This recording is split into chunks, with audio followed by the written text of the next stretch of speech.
पण तहसीलदार साहेबांनी सांगितलं की आम्ही तुम्हाला 20-22 तारखेला तुमचा निकाल देतो।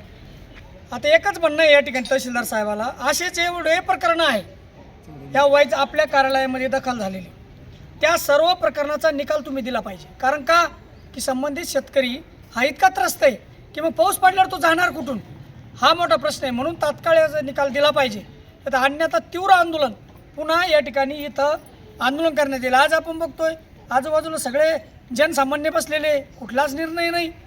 मग तुम्ही निकाल कधी देणार आहे? तुम्हाला जो निकाल द्यायचा तो आम्ही म्हणत नाही निकाल असा द्या, तुम्ही कागदपत्र बघा, ज्याची बाजू तुम्हाला योग्य वाटत असेल त्या पद्धतीने निकाल दिला पाहिजे। एकीकडे मंत्री महोदय बोमटे मारून सांगतात की तुम्हाला 15 दिवसात निकाल देतो, तुम्हाला 8 दिवसात रस्ता मोकळा करतो, आणि 2-2, 3-3 वर्ष झाले शेतकऱ्याला जायला रस्ते नाही, ते रस्ते मोकळे केले नाही। रोजगार हमी योजनेतून मुख्यमंत्री मुख्यमंत्री बळीराजा शेतपाणत रस्त्यातून योजना तुम्ही जाहीर केली, अजून ती चालू केली नाही। मग पावसाळ्यात चालू करणार आहे का? तुमचं डोके ठिकाणावर आहे का?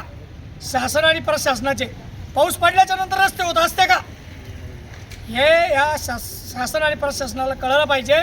म्हणून या तात्काळ या रस्त्याचे निकाल दिले नाही तर मोठ्या या ठिकाणी उपोषण या ठिकाणी शेतकऱ्यांसाठी या ठिकाणी केलं जाईल असा इशारा या ठिकाणी देतो। आणि तहसीलदार साहेबांशी आत्ता चर्चा झाली, साहेब म्हणे या ठिकाणी हे जेवढे निकाल पेंडिंग आहे तेवढे द्यायचा मी प्रयत्न या ठिकाणी करतो, त्यांनी तात्काळ करावा। नाहीतरी हे तारीख द्या त्या 22, हे गैरहजर असतात, मग उदूक तारीख पुढच्या महिन्याची, म्हणजे तारीख पे तारीख अशी अवस्था या ठिकाणी झालेली आहे। हे खपून घेतलं जाणार नाही।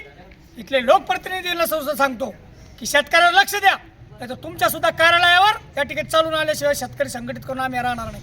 आणि तुम्हाला लग्न कार्यामध्ये जे तुमचे सत्कार चालू आहे ना गावोगाव, जसं मराठा आरक्षणाच्या वेळेस तुम्हाला गावबंद्या केल्या, त्याच्या परत तुम्हाला गावबंद्या कराव्या लागतील। हे या राजकीय पुढाऱ्यांना या ठिकाणी या सत्ताधाऱ्यांना आणि या निवडून आलेल्या या लोकप्रतिनिधींना सांगतो आणि थांबतो। धन्यवाद।